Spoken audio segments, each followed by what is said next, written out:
దేవుని పరిశుద్ధ నామానికి స్తోత్రములు.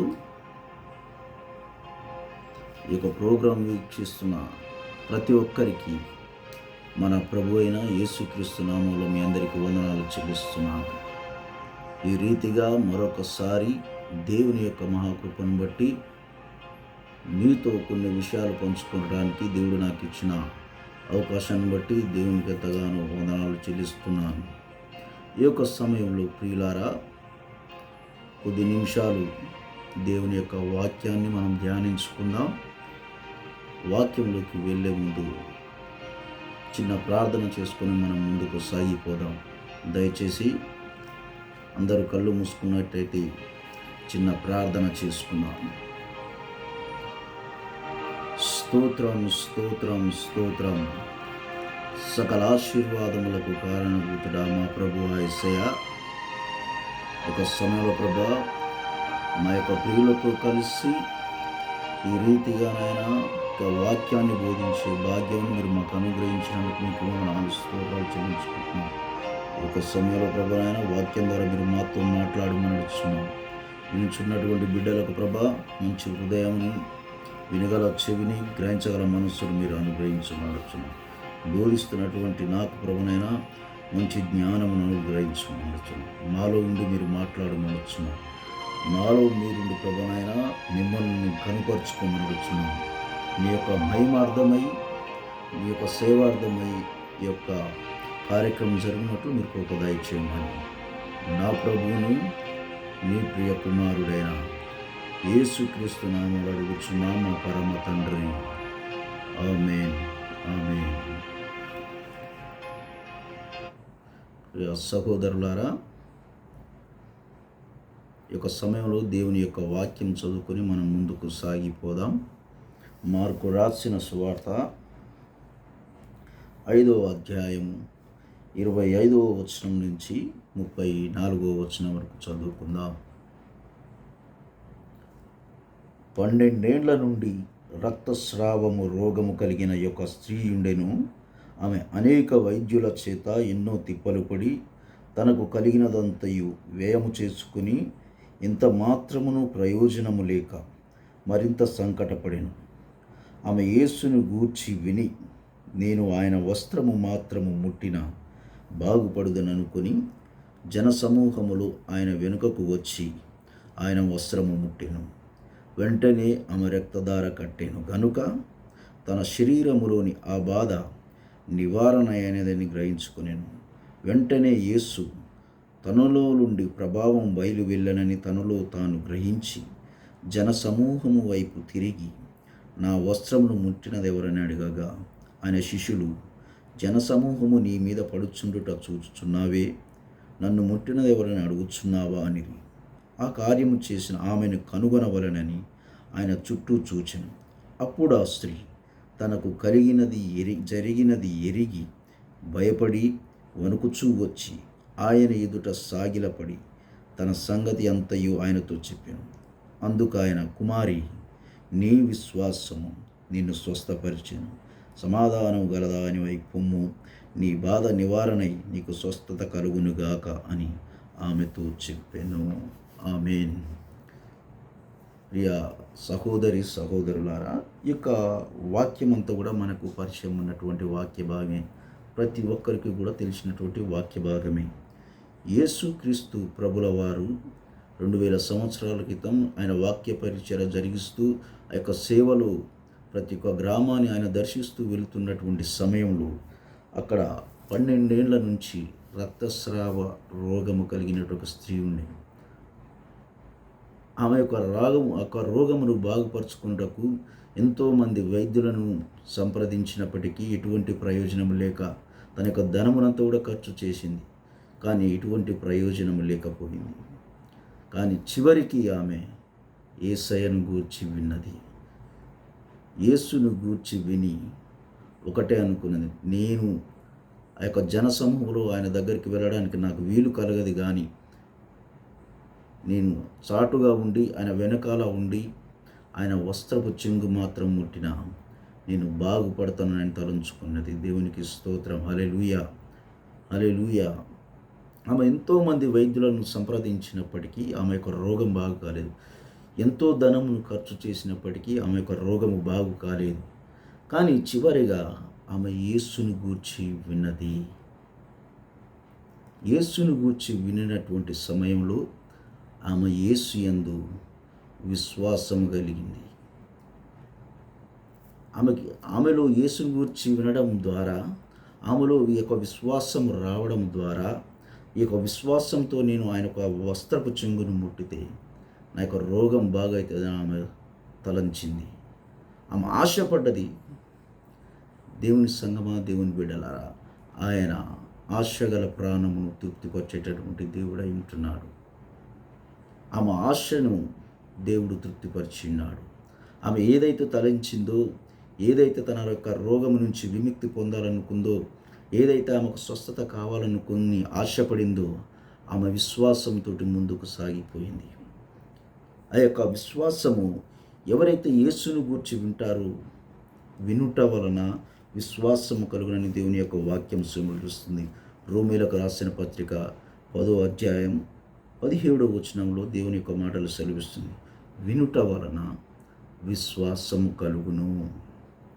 వినుట, క్రీస్తుని గూర్చిన మాటలను బట్టి మనకు విశ్వాసం కలుగుతుంది. దేవుని మాటలు వినుట ద్వారా ప్రతి ఒక్క మానవుని జీవితంలో విశ్వాసం అనేది సంక్రమిస్తుంది. ఆ యొక్క విశ్వాసం అనేది ఉద్భవిస్తుంది. దేవుని మాటలకు ఉన్నటువంటి శక్తి ఆ యొక్క స్త్రీని స్వస్థపరిచి ఉన్నది. ఆయన యొక్క వస్త్రపు చెంగుని ముట్టితే చాలు. ఆమె యేసుని గూర్చి విన్నది. ఆయన అనేక మందిని స్వస్థపరుస్తున్నాడు.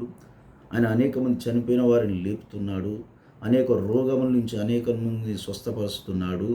గుడ్డివారు చూపు పొందుతున్నారు, కుంటివారు నడుస్తున్నారు, చనిపోయిన వారు బ్రతుకుతున్నారు, కుష్ఠరోగము కలిగిన వారు బాగుపడుతున్నారు అని ఆమె యేసుని గూర్చి విన్నది.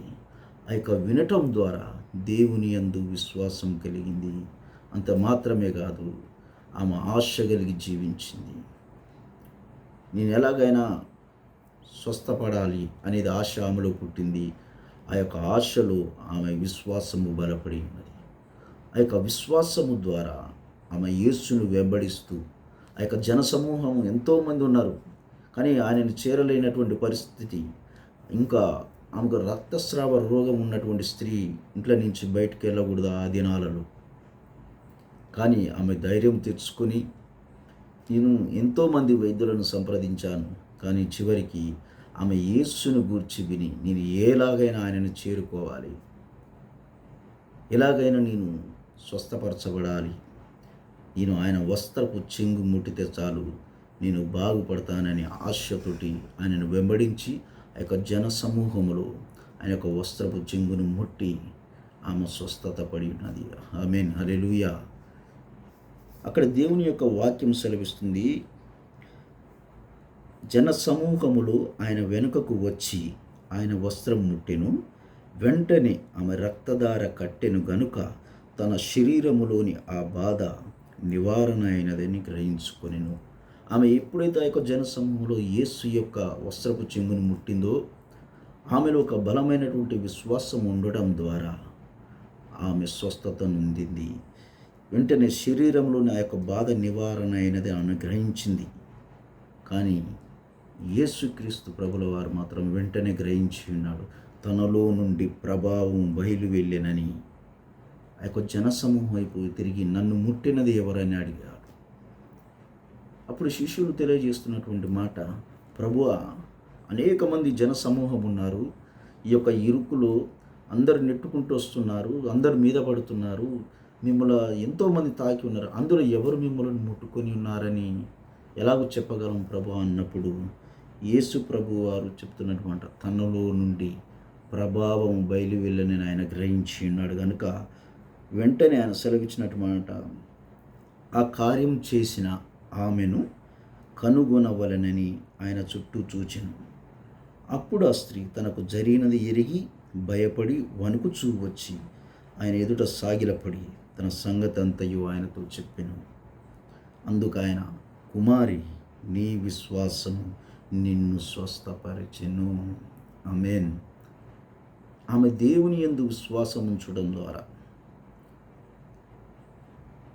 ఆమె అనేక వైద్యుల దగ్గరికి వెళ్ళినప్పుడు ఏ ప్రయోజనం లేదు.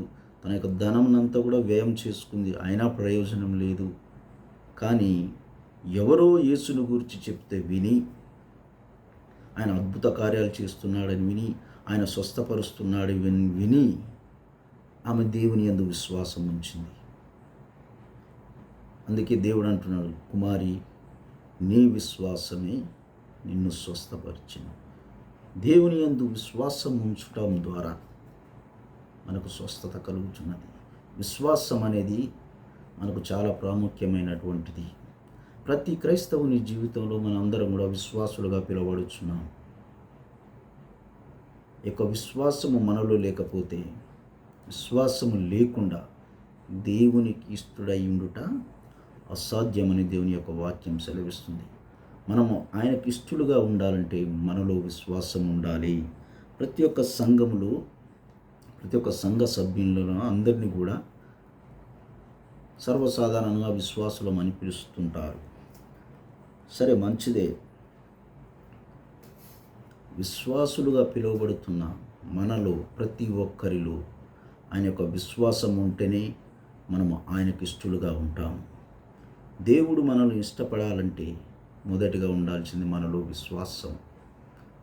విశ్వాసము లేకుండా దేవునికి ఇష్టడై ఉండుట అసాధ్యం. దేవుని యొక్క వాక్యం సెలవిస్తుంది. ఇంకా చదువుకుందాం.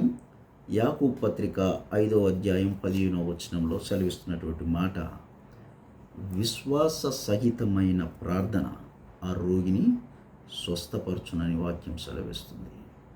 మనం విశ్వాసంతో ప్రార్థిస్తే అక్కడ స్వస్థత జరుగుతుంది. మనం విశ్వాసంతో దేవునికి ప్రార్థన చేస్తే దేవుడు అక్కడ అద్భుత కార్యాలు జరిగిస్తాడు.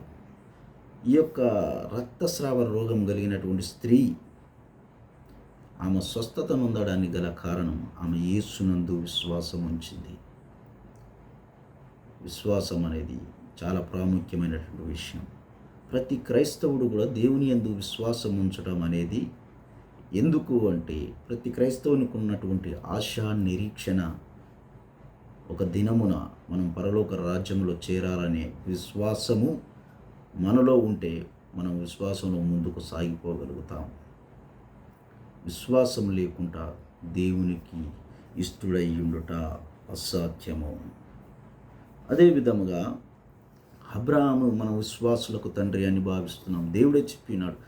విశ్వాసం ఎందుకు అబ్రహాము అంతగా ఆ యొక్క పేరును సంపాదించుకోగలిగి ఉన్నాడు? దేవుని యొక్క మాటకు లోబడి, దేవుని మాటకు విధేయత చూపుతూ, ఆ యొక్క విశ్వాసంలో దేవుడు చెప్పిన ప్రతి మాటను పాటిస్తూ, దేన్ని కూడా వ్యతిరేకించకుండా, అబ్రహామా నువ్వు పలాని గ్రామానికి వెళ్ళంటే వెళ్ళిపోయాడు. ఎందుకు ప్రభువా అని కూడా ఒక్క మాట అడగలే. పలాని దేశానికి వెళ్ళంటే వెళ్ళిపోయాడు. ఈ ఉన్నాయని విడిచిపెట్టి వెళ్ళిపో అంటే వెళ్ళిపోయాడు. కానీ అంత విధేయత కలిగి జీవించినటువంటి అబ్రాహాముకు సంతానం లేదు. కానీ వారు ఒక వృద్ధాప్యమునకు వచ్చినప్పుడు దేవుడు 99 సంవత్సరాల అబ్రాహాముకు నెక్స్ట్ ఇయర్ కల్లా నీకు ఒక కుమారుని అనుగ్రహిస్తానని వాగ్దానం చేసి ఉన్నాడు. అప్పుడు అబ్రాహాము అనుకోవచ్చు, నేను ముసలివాడను, ఈ యొక్క వృద్ధాప్యంలో ఉన్నాను, నా భార్య వృద్ధాప్యంలో ఉంది, ఆమె గర్భం కూడా ఇప్పుడు గర్భం తాల్చలేదు, ఆమె ఏ విధంగా మేము పిల్లలను కంటామని అనుకోవచ్చు. కానీ అబ్రాహాము అలాగ అనుకోలే. అబ్రాహాము విశ్వాసులకు తండ్రి అని పేరు రావడానికి గల కారణం ఇది. ఆయన ఏ రోజు కూడా దేవుని మాటకి అడ్డు చెప్పలేదు. చెప్పిన ప్రతి మాటను పాటించాడు. ఆయన నిరీక్షణ కలిగి జీవించాడు. దేవుని యందు విశ్వాసం కలిగి జీవించాడు. ఆయన 100వ సంవత్సరంలో దేవుడు ఆయనకు కుమారుని అనుగ్రహించినాడు. ఆమేన్, హల్లెలూయా. దేవునికి అసాధ్యమైనది ఏది కూడా లేదు. దేవుని యందు విశ్వాసం ఉంచినట్లయితే ప్రతిది కూడా దేవునిలో సాధ్యమే. ఎవరైతే దేవుని యందు విశ్వాసం ఉంచి జీవిస్తారో, ఎవరైతే దేవుని యందు నమ్మిక కలిగి జీవిస్తారో వారందరినీ దేవుడు ఆశీర్వదించే దేవుడై ఉంటున్నాడు. ఆ యొక్క వృద్ధాప్యంలో దేవుడు అబ్రాహామునకు కుమారుని అనుగ్రహించినప్పుడు ఇంత మాత్రమే కాదు, అబ్రాహాముని దేవుడు రాత్రి వేళలో బయటకు తీసుకొని వచ్చి ఆ యొక్క ఆకాశం వైపు చూచి ఆ యొక్క నక్షత్రాలు ఎన్నున్నాయో చూడు లెక్కబెట్టమన్నప్పుడు అవి నేను లెక్క పెట్టలేను ప్రభువా, అవి లెక్కలేనని ఉన్నాయని తెలియజేసినప్పుడు దేవుడు అంటున్నాడు, నీ యొక్క సంతానమును కూడా నేను ఈ రీతిగా అభివృద్ధి పరుస్తాను, నీ యొక్క సంతానమును ఈ రీతిగా దీవిస్తానని, నీ యొక్క సంతానములో నుండి జనములు వస్తారు, నీ యొక్క సంతానంలో నుంచి రాజులు వస్తారు, ఆ రీతిగా నిన్ను దీవిస్తానని దేవుడు సెలవిచ్చిన్నాడు. అదేవిధంగా అబ్రాహామును దేవుడు దీవించి ఉన్నాడు. ఎందుకంటే అబ్రాహాము దేవుని యందు విశ్వాసం ఉంచి జీవించి ఉన్నాడు, దేవునికి లోబడి ఉన్నాడు, దేవుని యందు నమ్మిక ఉంచినాడు, దేవునిలో ఆయన నిరీక్షణ కలిగి ఉన్నాడు. ఇంత ముసలితనంలో నాకు సంతానం లేదు అని బాధపడుతూ ఉన్నాడు అబ్రాహాము. కానీ ఆ యొక్క ముసలితనంలోనే అసాధ్యము కానిది ఆయన సాధ్యమని చేసి చూపించాడు. ఆ యొక్క రక్తస్రావ రోగం కలిగినటువంటి స్త్రీ కూడా అదే. వైద్యులు అసాధ్యమని చేతులెత్తేశారు, ఎక్కడ కూడా ఆమె బాగుపడలేనటువంటి పరిస్థితి. కానీ దేవుడు ఆమెను స్వస్థపరిచి అసాధ్యమైనది సుసాధ్యం చేసిన దేవుడు మన దేవుడు అంటున్నాడు. హల్లెలూయా, హల్లెలూయా. అలాగే అబ్రాహాము విషయంలో కూడా అలాగే అసాధ్యం, ముసలితనంలో ఇక పిల్లలు కనలేరు, కానీ అది ప్రతిది కూడా దేవునికి సాధ్యమని నిరూపించి ఉన్నాడు. అబ్రాహాము దేవుని యందు నిరీక్షణ కలిగి జీవించి ఉన్నాడు. ప్రతి ఒక్క క్రైస్తవులుగా ఉన్నటువంటి మనము, విశ్వాసులమైనటువంటి మనము దేవుని యందు ఎల్లప్పుడూ విశ్వాసం కలిగి జీవించాలి. దేవుని యందు ఎప్పుడు నిరీక్షణ కలిగి జీవించాలి. దేవుని యందు ఎల్లప్పుడూ మనము నమ్మిక కలిగి జీవించాలి. అబ్రహాము ఈ 3 నెరవేర్చి ఉన్నాడు గనక విశ్వాసులకు తండ్రిగా దేవుడు చేసి ఉన్నాడు. అబ్రహాము పట్ల ఇది ఏ రీతిగా నెరవేరిందని మనం చూసుకున్నట్లయితే మనకందరికీ పరిచయం ఉన్నటువంటి వాక్య భాగము చదువుకుందాం. లూకా రాసిన సువార్త 16వ అధ్యాయం 22వ వచనము చదువుకుందాం. ఆ దరిద్రుడు చనిపోయి దేవదూతల చేత అబ్రహాము రొమ్మున ఆనుకొనుటకు కొనిపోబడెను. ఒక లాజరు చనిపోయినాడు. తన యొక్క దీన స్థితిలో, తనకు లేమిలో కూడా ఆయన యేసును వదిలిపెట్టకుండా విశ్వాసముతో జీవించి ఉన్నాడు లాజరు. తను చనిపోయినాక అతడు ఎలాగున్నాడట? అబ్రహాము రొమ్మున ఆనుకొనుటకు కొనిపోబడినాడు. అబ్రహాము రొమ్మున ఆనుకొనుటకు ఎందుకు కొనిపడ్డాడు? అబ్రహాము విశ్వాసులకు తండ్రి కాబట్టి. ఆమేన్, హల్లెలూయా. ఇక లాజరు విశ్వాసం కలిగి జీవించి తను మరణించినాడు గనుక విశ్వాసులమైన ప్రతి ఒక్కరము కూడా మనము అబ్రహాము రొమ్మున ఆనుకొనుటకు కొనిపోబడవలసిన వారమై ఉంటున్నాం. కాబట్టి ప్రియులారా, ఈ యొక్క సమయంలో ప్రతి ఒక్కరం కూడా మనం విశ్వాసులమని చెప్పుకుంటాం. మన యొక్క సంఘాలలో విశ్వాసులమని చెప్పుకున్నంత మాత్రాన మనలో విశ్వాసం లేకపోతే మనం వ్యర్థమే. క్రియలు లేని విశ్వాసము మృతము, దేవుని యొక్క వాక్యం సెలవిస్తుంది. కాబట్టి ప్రియ సహోదరులారా, క్రియలు లేని విశ్వాసము మృతం. కాబట్టి క్రియలు కలిగిన విశ్వాసులుగా మనం ఉండాలి. మన విశ్వాసము క్రియారూపకముగా ఉండాలి. ఏ విధంగా అనేది మనం దేవుని యొక్క వాక్యం చదువుకుందాం. హెబ్రీయులకు రాసిన పత్రిక 11వ అధ్యాయము 1వ వచనం చదువుకుందాం. విశ్వాసమనున్నది నిరీక్షింపబడు వాటి యొక్క నిజస్వరూపమును, అదృశ్యమైనవి ఉన్నవనుటకు రుజువునై ఉన్నది. ఆమేన్. విశ్వాసం అనేది నిరీక్షింపబడు వాటి యొక్క నిజస్వరూపమై ఉంటున్నది. మన నిరీక్షణ యేసుక్రీస్తు ప్రభుల వారు మన కోసం ఈ యొక్క లోకానికి వచ్చి ఆయన మన పాపముల నిమిత్తము బలి అయి 3వ దినమున మన కోసం తిరిగి లేచి ఉన్నాడు. అది మన విశ్వాసం. మన యొక్క నిరీక్షణ ఏంటంటే క్రైస్తవులు అనబడిన ప్రతి ఒక్కరం కూడా ఒక దినమున ఆయన మరలా మన కొరకు రాబోతున్నాడని మనం గ్రహించాలి. హల్లెలూయా, హల్లెలూయా. ఆయన మరలా మన కొరకు రాబోతున్నాడనే నిరీక్షణ గల వారమై క్రియా మూలముగా మనం క్రియలు జరిగిస్తూ విశ్వాసము ముందుకు సాగిపోతూ మనం దేవుని యొక్క సన్నిధిలో సాగిపోవలసిన వారం ఉంటున్నాము. ప్రియులారా, మనం క్రియలు లేని విశ్వాసము మృతమని దేవుని యొక్క వాక్యం సెలవిస్తుంది. కాబట్టి మనము నామమాత్రపు విశ్వాసులమని పిలువబడక ఒక నిజమైన విశ్వాసిగా జీవిస్తూ ఆ యొక్క క్రియలు జరిగిస్తూ మన విశ్వాసం క్రియారూపంలో తెలియజేస్తూ మనం ముందుకు సాగిపోవాల్సిన వారం ఉంటున్నాం. దేవుని యొక్క వాక్యం చదువుకుందాం. అదే లాజరు చనిపోయిన తర్వాత ధనవంతుడు కూడా చనిపోయాడు. ఆ యొక్క ధనవంతుడు చనిపోయిన ఆ యొక్క నరకంలో నుండి ఈ రీతిగా అబ్రహామును పిలుస్తున్నాడు. తండ్రివైన అబ్రహామా, నా యందు కనికరపడి లాజరును నా యొద్దకు పంపుము. తన రేలి కొనలు నీటిలో ముంచి నా నాలుక యొక్క దాహమును చల్లార్చునని అబ్రహామును బతిమాలుచున్నాడు. తండ్రివైన అబ్రహామా అని పిలుస్తున్నాడు. ఈ యొక్క ధనవంతుడు కూడా విశ్వాసే. కానీ ఏ విశ్వాసీనా? క్రియలు లేనటువంటి విశ్వాసి.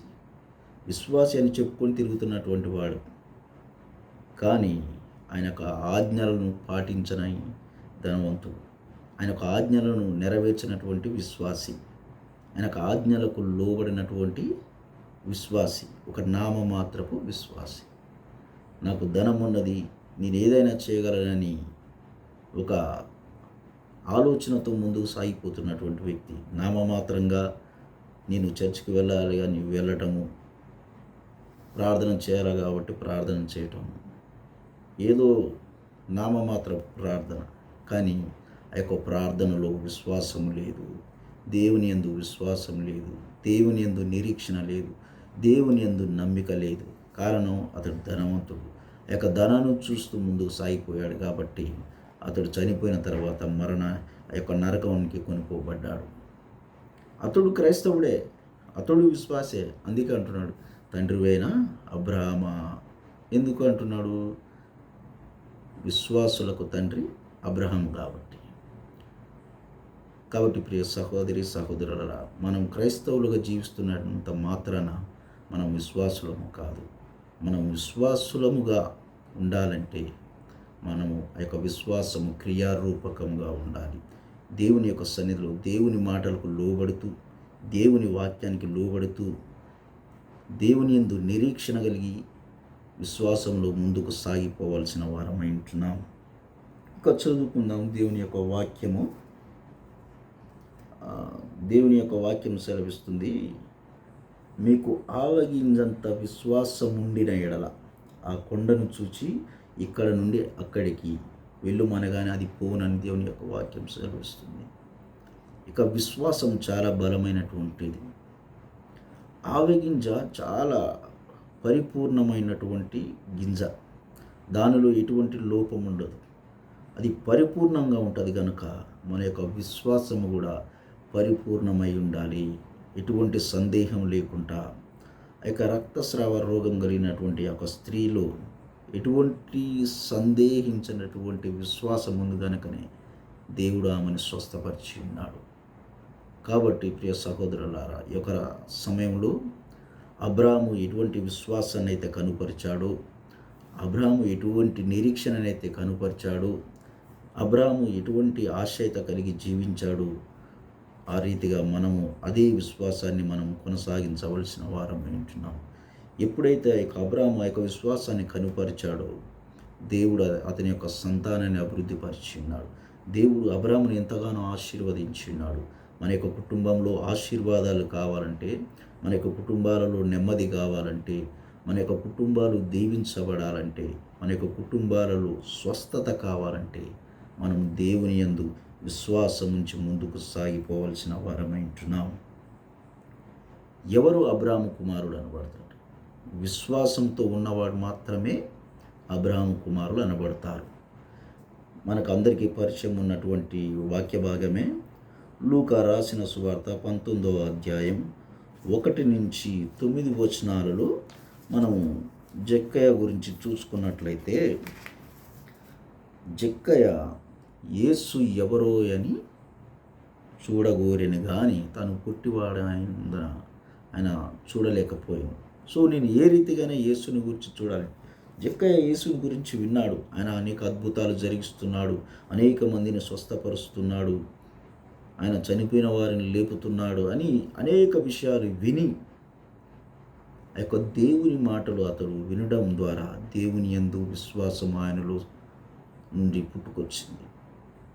ఆ యొక్క విశ్వాసము తనలో ఉద్భవించడం ద్వారా నేను కూడా యేసయ్యను కలవాలనే ఆలోచన అతనిలో కలిగింది. కానీ తను వడ్డీ వ్యాపారస్తుడు, అన్యాయస్తుడు, అనేక జనుల నుంచి అన్యాయంగా యొక్క వడ్డీ వసూలు చేస్తున్నటువంటి వాడు, దేవునికి వ్యతిరేకంగా జీవిస్తున్నటువంటి యొక్క జక్కయ్య యేసయ్యను ఏ రీతిగా చూడాలని ఆశ కలిగి ఉన్నాడు. ఆయన ఆశ గల ప్రాణము తృప్తిపరిచే దేవుడు గనక, ఆయన యొక్క ఆలోచనను ఎరిగినటువంటి దేవుడు, యేసయ్య ఏ యొక్క దారిలో అయితే వెళుతున్నాడో ఆ యొక్క దారిలో ఆ జక్కయ్య మేడి చెట్టెక్కి ఆయనను చూడాలని మేడి చెట్టెక్కి చూస్తున్నటువంటి సమయంలో యేసుక్రీస్తు వారు అదే యొక్క దారిలో జక్కయ్య దగ్గరికి వచ్చి ఆ యొక్క చెట్టు దగ్గర ఆగి ఏమని సెలవిస్తున్నాడు? యేసు ఆ చోటికి వచ్చినప్పుడు కనులెత్తి చూచి, జక్కయ్య త్వరగా దిగుము, నేడు నేను నీ ఇంట ఉండవలసి ఉన్నదని చెప్పాను. అతడు త్వరగా దిగి సంతోషంతో ఆయనను చేర్చుకొనెను. ఆమేన్. అని యేసు యొక్క మాటలు వినడం ద్వారా, యేసుని గురించి వినడం ద్వారా జక్కయ్యకి విశ్వాసం కలిగింది. ఆ యొక్క విశ్వాసం కలగడం ద్వారా జక్కయ్యకు ఒక ఆశ కలిగింది. ఏంటి ఆశ? నేను యేసయ్యను చూడాలనే ఆశ. యేసయ్య ఆ యొక్క దారిలో వస్తున్నప్పుడు ఇతడు చెట్టెక్కి కూర్చున్నాడు. ఈయన యొక్క ఆశను ఎరిగినటువంటి దేవుడు జక్కయ్య దగ్గరికి వచ్చి, జక్కయ్య త్వరగా దిగుము, నేడు నేను నీ ఇంట ఉండవలసిందని చెప్పినాడు. ఈ యొక్క జక్కయ్య ఆశను తృప్తిపరిచినటువంటి దేవుడు మన దేవుడై ఉంటున్నాడు. జక్కయ్య త్వరగా యొక్క సంతోషంతో ఆ యొక్క ఇంటిలో చేర్చుకున్నప్పుడు అక్కడ ఒక మాట సెలవిస్తున్నాడు. జక్కయ్య నిలవబడి, ఇదిగో ప్రభువా, నా ఆస్తిలో సగం బీదలకిచ్చుచున్నాను. నేనెవని యొద్దనైనను అన్యాయంగా దేనినైనను తీసుకున్న ఎడల అతనికి 4 అంతలు మరలా చెల్లింతునని ప్రభుతో చెప్పెను. అందుకు యేసు, ఇతడును అబ్రహాము కుమారుడే, ఎందుకనగా నేడు ఈ ఇంటికి రక్షణ వచ్చి ఉన్నది. ఎప్పుడైతే అబ్రాహాము యేసుక్రీస్తుని ఇంట్లోకి చేర్చుకొని అన్నాడో, ఆయన ఇంటిలోకి రావడం ద్వారా జక్కయ్య జీవితంలో క్రియలు జరగడం ప్రారంభించి ఉన్నాయి. జక్కయ్యలు యేసును ఇంటికి చేర్చుకోవడం ద్వారా జక్కయ్య జీవితంలో మార్పులు సంభవిస్తూ వచ్చాయి. తనలో ఉన్నటువంటి అహము, తనలో ఉన్నటువంటి గర్వము, తనలో ఉన్నటువంటి ఒక చెడు స్వభావం అంతటిని కూడా జక్కయ్య విడిచిపెట్టి ఉన్నాడు. ప్రభువా, నా యొక్క ఆస్తి సగము బీదలకు ఇచ్చుచున్నాను. ఎవని యొద్ద నేను అన్యాయము తీసుకున్న వానికి 4 అంతలు మరలా చెల్లింతునని తెలియజేసినాడు. యేసుక్రీస్తును తన యొక్క జీవితంలోకి ఈ జక్కయ్య ఆహ్వానించడం ద్వారా తనలో ఉన్నటువంటి చెడు స్వభావం, తనలో ఉన్నటువంటి ఆ యొక్క చెడు ఆలోచనలు, తనలో ఉన్నటువంటి దురహంకారము, ప్రతిదీ కూడా దేవునికి ఆయాస్కరమైనటువంటి మార్గములన్నిటిని కూడా విడిచిపెట్టి ఉన్నాడు. కనుక ఆ యొక్క సమయంలో దేవుడు అంటున్నటువంటి మాట, ఇతడును అబ్రహాము కుమారుడే. జక్కయ్య ఇంటికి యేసు ప్రభు రావడం ద్వారా జక్కయ్య జీవితంలో రక్షణ వచ్చినది. జక్కయ్య జీవితంలోకి యేసయ్య రావడం ద్వారా జక్కయ్య జీవితంలో యొక్క మార్పులు అనేవి కనిపించాయి. జక్కయ్య జీవితంలో యొక్క మార్పులు అనేవి సంభవించడం ద్వారా ఆ ఇంటిలోనికి రక్షణ రావడం జరిగింది. ఈ యొక్క అబ్రహాము కుమారుడని పిలువబడి ఉన్నాడు. ఎందుకంటే జక్కయ్య దేవుని యందు విశ్వాసం ఉంచినాడు గనక అబ్రహాము కుమారుడుగా పిలువబడి ఉన్నాడు. హల్లెలూయా, హల్లెలూయా. విశ్వాసము అతడు క్రియారూపకంగా దేవుని యందు కనపరిచిన్నాడు. క్రియలు లేని విశ్వాసం మృతం గనక జక్కయ్య తన క్రియారూపకంగా తన విశ్వాసాన్ని వెల్లడిపరిచిన్నాడు గనక అబ్రహాము కుమారుడుగా పిలువబడి ఉన్నాడు. హల్లెలూయా. కాబట్టి ప్రియ సహోదరి సహోదరులారా, మన యొక్క జీవితాలలో కూడా ఒక నామమాత్రపు విశ్వాసిగా మనం ఉండకుండా, ఒక సాధారణ విశ్వాసిగా మనం ఉండకుండా, దేవుని యందు విశ్వాసం ఉంచిన బిడలముగా, సందేహించని విశ్వాసులముగా, నిరీక్షణ కలిగినటువంటి విశ్వాసులముగా, క్రియలు జరిగించేటటువంటి విశ్వాసులుగా మనం దేవుని యొక్క సన్నిధిలో ముందుకు సాగిపోవాల్సిన వారం ఉంటున్నాం. ఎవరైతే సందేహించకుండా దేవుని యొక్క సన్నిధిలో విశ్వాసాన్ని కనుపరుస్తారో వారి యొక్క జీవితంలో దేవుడు స్వస్థతలు కలుగజేస్తాడు. ఎవరైతే విశ్వాసంతో నిరీక్షణ కలిగి దేవుని మాటలకు లోబడతారో అబ్రహామును ఆశీర్వదించినటువంటి దేవుడు మనల్ని ఆశీర్వదిస్తాడు. ఎవరైతే తమ యొక్క విశ్వాసాన్ని క్రియారూపకముగా వెల్లడిపరుస్తారో వారందరినీ దేవుడు ఆశీర్వదించేటటువంటి దేవుడే అంటున్నాడు. ఒక కుటుంబంలో రక్షణ కలుగజేసేటటువంటి దేవుడు మన దేవుడే అంటున్నాడు. మన యొక్క ప్రతి ఒక్క విశ్వాసి యొక్క నిరీక్షణ యొక్క ఆశ ఆయన రాజ్యంలో మనం చేర్చబడటం కనుక ఆయన రాజ్యముతో వచ్చేంత వరకు మనం నిరీక్షణ కలిగి విశ్వాసాన్ని కలిగి విశ్వాసాన్ని విడిచిపెట్టకుండా విశ్వాస సహితమైన ప్రార్థన ఆ యొక్క రోగిని స్వస్థపరచునని దేవుని యొక్క వాక్యం సెలవిస్తుంది కనుక మన యొక్క ప్రార్థనలో విశ్వాసం కనుపరుస్తూ మనకు క్రియలలో విశ్వాసాన్ని కనుపరుస్తూ దేవుని యొక్క సన్నిధిలో మనం ముందుకు సాగిపోవలసిన వారం అంటున్నాం. ఆ యొక్క విశ్వాసం ద్వారా దేవుడు మనల్ని స్వస్థపరుస్తాడు. దేవుని యందు విశ్వాసం కనుపరచుట ద్వారా దేవుడు మనల్ని ఆశీర్వదిస్తాడు. దేవుని యందు విశ్వాసము మనం క్రియారూపకంగా తెలియజేయటం ద్వారా దేవుడు మన యొక్క కుటుంబంలో రక్షణను కలుగజేస్తాడు. మన యొక్క ఆశలను దేవుడు నెరవేర్చేటటువంటి దేవుడై ఉంటున్నాడు. మన ఆలోచనలన్నింటినీ దేవుడు సఫలపరిచేటటువంటి దేవుడై ఉంటున్నాడు. జక్కయ్య ఆశ యేసయ్యను చూడాలని, కానీ యేసు జక్కయ్య జీవితంలోకి రావటం ద్వారా తన బ్రతుకే మారిపోయింది. తన యొక్క కుటుంబంలోకి రక్షణ వచ్చినది. ఎక్కడైతే ఈ యొక్క జక్కయ్య అన్యాయస్తుడిగా పిలువబడ్డాడో, ఏ గ్రామంలో అయితే జక్కయ్య ఈ యొక్క అవిశ్వాసిగా పిలువబడ్డాడో, జక్కయ్య ఎక్కడైతే ఈ యొక్క దురహంకారంగా పిలువబడ్డాడో, ఆ యొక్క గర్విష్ఠుగా పిలువబడ్డాడో అక్కడనే దేవుడు అతన్ని ఘనపరిచినాడు. అదే ఆ యొక్క స్థలంలో విశ్వాసిగా పిలువబడ్డాడు. అదే స్థలంలో దేవుని కుమారుడుగా పిలువబడ్డాడు. అదే స్థలంలో అబ్రహాము కుమారుడుగా జక్కయ్య పిలువబడ్డాడు. హల్లెలూయా. కాబట్టి ప్రియ సహోదరి సహోదరులారా, మనం కూడా మన యొక్క విశ్వాస జీవితంలో దేవుని యందు విశ్వాసాన్ని కనుపరుస్తూ, ఒకవేళ మన యొక్క కుటుంబంలో సమస్యలు ఉన్నప్పటికీ మనం విశ్వాసంతో ప్రార్థన చేయవలసిన వారం అంటున్నాం. మన యొక్క కుటుంబంలో ఒకవేళ అనారోగ్యం ఉంటే మనం విశ్వాసంతో ప్రార్థన చేయవలసిన వారం అంటున్నాం.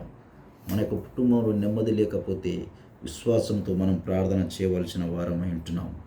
కాబట్టి ఈ యొక్క సమయంలో మనం విశ్వాసాన్ని విడిచిపెట్టకుండా అబ్రహాము ఏ రీతిగా అయితే దీవించబడి ఉన్నాడు, అబ్రహాము ఏ రీతిగా అయితే ఆశీర్వదించబడి ఉన్నాడో, అబ్రహాము ఏ రీతిగా అయితే దేవుడు ఆశీర్వదించి దీవించాడు, అట్టి ఆశీర్వాదం మనం పొందుకోవాలంటే మనం కూడా అటువంటి విశ్వాసాన్ని కనపరచవలసిన వారం అంటున్నాం.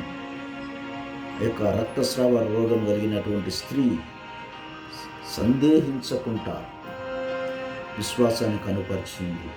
నేను ఖచ్చితంగా బాగుపడతాను.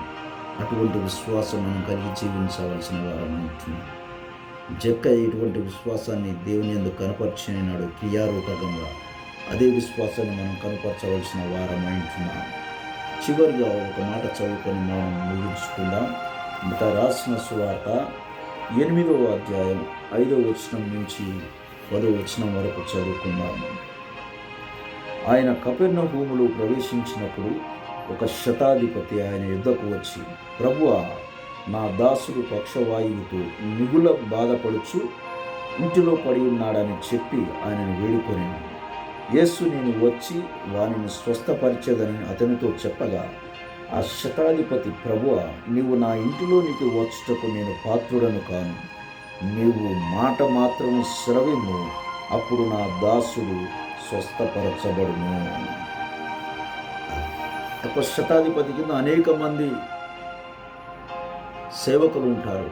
కానీ అతడు యేసయ్య గురించి విని, యేసు యందు విశ్వాసం ఉంచి దేవుడు చేస్తున్నటువంటి కార్యాల గురించి తెలుసుకొని, అని అనేక మందిని స్వస్థపరుస్తున్నాడని తెలుసుకొని, చనిపోయిన వారిని లేపుతున్నాడని తెలుసుకొని, కుష్ఠరోగులు బాగుపడుతున్నారని తెలుసుకొని, కుంటివారు లేపబడుతున్నారని, నడుస్తున్నారని అతను తెలుసుకొని, తన యొక్క దాసుడు పక్షవాయువుతో బాధపడుచున్నాడు, ప్రభువా, వాడిని స్వస్థపరచాలని తెలియజేసినప్పుడు యేసుక్రీస్తు వారు అంటున్నాడు, ఇంటికి వస్తా పద, నీ యొక్క దాసుని స్వస్థపరుస్తా అన్నప్పుడు శతాధిపతి అంటున్నటువంటి మాట, ఆ శతాధిపతి, ప్రభువా, నీవు నా ఇంటిలోనికి వచ్చుటకు నేను పాత్రుడను కాను. నీవు మాట మాత్రం సెలవును, అప్పుడు నా దాసుడు స్వస్థపరచబడును. అంటే తన యొక్క విధేయతను, విశ్వాసతను దేవుని ముందు కనుపరిచి ఉన్నాడు. ప్రభువా, నా కింద అనేక మంది ఉంటున్నారు సేవకుడు, వారు ఒకరిని వెళ్ళమంటే వెళ్తాడు, ఒకరిని రమ్మంటే వస్తాడు, కానీ అది కాదు, నువ్వు నా ఇంటిలోకి వచ్చేటప్పుడు నేను పాత్రుడను కాను, అంత యోగ్యుడను కాను అని శతాధిపతి దేవుని ఎదుట తనను తాను తగ్గించుకొని తన యొక్క విశ్వాస్యతను కనుపరిచి ఉన్నాడు. అప్పుడు దేవుడు సెలవిస్తున్నటువంటి మాట, యేసు ఈ మాట విని ఆశ్చర్యపడి వెంట వచ్చుచున్న వారిని చూచి, ఇశ్రాయేలులో నేనెవరినైనను ఇంత విశ్వాసం ఉన్నట్టు చూడలేదని నిత్యముగా మీతో చెప్పుచున్నాను. ఆ యొక్క విశ్వాసాన్ని ఏ రీతిగా తెలియజేశాడు? క్రియారూపంగా, ప్రభువా, నువ్వు నా ఇంట్లో నీకు వచ్చేటప్పుడు నేను అర్హుడని కాను, నువ్వు మాట మాత్రం సెలవు ప్రభా, నా యొక్క దాసుడు స్వస్థపడి బాగుపడతాడు ప్రభువా అని సెలవిచ్చినాడు. దేవుడు అతని మాటలకు ఆశ్చర్యపడి ఉన్నాడు. అక్కడనే ఈ యొక్క శతాధిపతి, ఇశ్రాయేలులో ఇంత విశ్వాసం ఉన్నటువంటి వ్యక్తిని చూడలేని దేవుడు సెలవిచ్చినాడు. అది ఎంత భాగ్యమై ఉంటున్నది. అదే సమయంలో యేసు, సరే వీళ్ళు నీ యొక్క దాసుడు స్వస్థపరచబడి ఉన్నాడని తెలియజేసినప్పుడు, ఆ యొక్క శతాధిపతి వెళ్ళిపోయినప్పుడు, ఎప్పుడైతే 13వ వచనంలో చదువుకున్నాం, అంతటి యేసు, ఇక వెళ్ళుము, నీవు విశ్వసించిన ప్రకారము నీకు అవునుగా కాని శతాధిపతితో చెప్పును. ఆ గడియలోనే అతని దాసుడు స్వస్థత నొందెను. దేవుడు ఎప్పుడైతే శతాధిపతితో సెలవిచ్చినాడో, నీ యొక్క దాసుడు స్వస్థపరచబడి ఉన్నాడు వీళ్ళు అన్నప్పుడు, ఏ గడియలో అయితే దేవుడు సెలవిచ్చినాడో అదే గడియలో ఆ యొక్క ఇంటి దగ్గర ఉన్నటువంటి ఆ యొక్క దాసుడు స్వస్థపరచబడి ఉన్నాడు. దేవునికి స్తోత్రం, హల్లెలూయా. ఇదంతా ఏ రీతిగా జరిగింది? ఆ యొక్క పక్షవాయువు గల వారి విశ్వాసాన్ని చూసా, అతని నిరీక్షణను చూసా కాదు, యొక్క శతాధిపతి యొక్క విశ్వాసాన్ని చూచి, తన యొక్క విధేయతను చూచి దేవుడు అతన్ని స్వస్థపరిచున్నాడు. కాబట్టి ప్రియ సహోదరి సహోదరులారా, ఈ యొక్క సమయంలో మన యొక్క జీవితాలలో కూడా అద్భుతాలు జరగాలంటే, మన యొక్క జీవితాలలో స్వస్థతలు జరగాలంటే, మన యొక్క జీవితాలలో మనం ఆశీర్వదించబడాలంటే, మన యొక్క జీవితాలలో మనం దీవించబడాలంటే, మనం దేవుని కుమారులుగా పిలువబడాలంటే, మనం దేవుని యందు విశ్వాసం కలిగి జీవించవలసిన వారం అంటున్నాము. ఈ యొక్క విశ్వాసం అనేది మనం క్రియారూపకంగా తెలియపరచవలసిన వారమైంచిన. క్రియలు లేనటువంటి విశ్వాసము మృతము. కాబట్టి మన విశ్వాసము క్రియలు కలిగినటువంటి విశ్వాసముగా మనము దేవుని యందు కనుపరుస్తూ, దేవుని యొక్క సన్నిధిలో ఒక బలమైన విశ్వాసం మనం ముందుకు సాగిపోవలసిన వారం ఉంటున్నాం. అబ్రాహాము కనపరిచినటువంటి విశ్వాసము, జక్కయ్య కనపరిచినటువంటి విశ్వాసము, శతాధిపతి కనపరిచినటువంటి విశ్వాసము, రక్తస్రావ రోగం కలిగినటువంటి స్త్రీ కనపరిచినటువంటి విశ్వాసము మనము కనపరచవలసిన వారం ఉంటున్నాం. ఆ రీతిగా మనము ఆ యొక్క విశ్వాసాన్ని కనపరిచినప్పుడు దేవుడు ఆ రీతిగా మనలని, మన యొక్క కుటుంబాలను ఆశీర్వదించే దేవుడై ఉంటున్నాడు. గనక ఆ రీతిగా మనం చేస్తూ మనం ముందుకు సాగిపోదాం. దేవుడి యొక్క కొద్ది మాటలు దీవించునుగాక. దయచేసి అందరం కళ్ళు మూసుకున్నట్లయితే చిన్న యొక్క ప్రార్థనతో మనం ఈ యొక్క సందేశాన్ని ముగించుకుందాం. స్తోత్రం స్తోత్రం స్తోత్రం స్తోత్రం. సకల ఆశీర్వాదములకు కారణభూతుడా మా ప్రభువా యేసయ్యా, ఒక సమయంలో ప్రభా ఒక యూట్యూబ్ ద్వారా ప్రభునైనా మా యొక్క ప్రియులతో ఈ రీతిగా నాయన నీ యొక్క మాటలు పంచుకుంటకు, నీ యొక్క సందేశాన్ని అందించుటకు ప్రభా మీరు మాకు అనుగ్రహించినటువంటి ఒక గొప్ప కృపను బట్టి మీకు వందనాలు స్తోత్రాలు చెల్లించుకుంటున్నాం. నీ యందు ఏ రీతిగా మేము విశ్వాసం కలిగి జీవించాలో ఈ యొక్క విశ్వాస్యతను గురించి ప్రభునైనా మేము ఈరోజు వెల్లడిపరచుటకు మాలో మీరు ఉండి ముందుకు నడిపించిన విధానం బట్టి మీకు వందనాలు స్తోత్రాలు చెల్లించుకుంటున్నాం. ఇక విత్తబడినటువంటి వాక్యము ప్రభా విన్నటువంటి ప్రతి ఒక్క హృదయములో ఫలించుటకు మీరు కృప దయచేయమని అడుగుతున్నాం. ఇక వాక్యానుసారంగా మేము జీవించుటకు నీ యందు విశ్వాసము కలిగి, నీ యందు నిరీక్షణ కలిగి, నీ యందు ప్రభ మేము ఆశ కలిగి ప్రభ ముందుకు సాగిపోయే వారు ఉండటకు మాకు సహాయం చేయమని అడుగుతున్నాం. నీ వాక్యమును మా పట్ల నెరవేర్చమని అడుగుతున్నాం. మరలా నీ యొక్క రాకడ ఆలస్యమిత ప్రభ మరొక దినమున ఈ రీతిగా మా యొక్క ప్రియులతోనైనా ఇంకా అనేక విషయాలు పంచుకుంటూ మీరు కృపదాయ చేయమని ప్రతి ఒక్క విషయంలో ప్రభా నీ యొక్క సన్నిధి కాపుదల మాతో ఉంచి ముందుకు నడిపించుతారని నమ్ముచు నా ప్రభువును నీ ప్రియ కుమారుడైన యేసుక్రీస్తు నామములో అడుగుచున్నాం మా పరమ తండ్రి. ఆమేన్ ఆమేన్. అందరికీ ప్రైజ్ ది లార్డ్. దేవుని చిత్తమైతే మరొకసారి ఈ రీతిగా మరలా ఒక సందేశంతో మీతో పంచుకుంటూ దేవుడు కృప చేస్తాడని నమ్ముచు ఈ యొక్క నా మాటలు ముగిస్తున్నాను. ఆమేన్.